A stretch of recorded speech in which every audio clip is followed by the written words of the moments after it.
On va aller du côté du refuge du Couvercle, qui se trouve dans le massif du Mont-Blanc. Le refuge du Couvercle, c'est un petit peu, comme on avait parlé lors d'une précédente émission, des Cosmiques, du refuge des Cosmiques. Là, c'est le refuge qui a donné son nom à la montagne. Le terme couvercle fait allusion en fait à l'ancien gîte, l'ancien refuge, qui était construit sous une énorme dalle de granit plate. Et ça formait comme un couvercle et ça protégeait d'ailleurs le refuge des avalanches. Alors le premier refuge, en fait, c'était vraiment une simple cabane en bois qui pouvait accueillir 12 personnes en se serrant bien, qui avait été construit en 1904 et qui a été agrandi 7 ans plus tard et qui pouvait recevoir jusqu'à 26 personnes. Mais il y avait énormément de randonneurs, enfin là, je ne sais plus si on peut parler de randonnée, on parle plutôt d'alpinisme, mais il y avait énormément de monde, même en 1930, donc on a construit à une dizaine de mètres de l'ancien refuge, on a construit un nouveau refuge. Et puis quand il était terminé, il pouvait accueillir 70 personnes.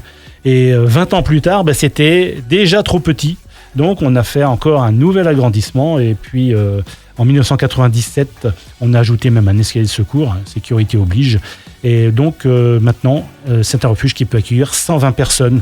Le refuge n'a pas changé depuis 1952, date à laquelle on a fait les derniers agrandissements. Alors curieusement, dans le massif du Beaufortain, en Savoie, il existe également une pointe du Couvercle, alors qui est beaucoup moins haut que celle du massif du Mont-Blanc, mais qu'on ne connaît pas. On a gardé le nom au col du Couvercle.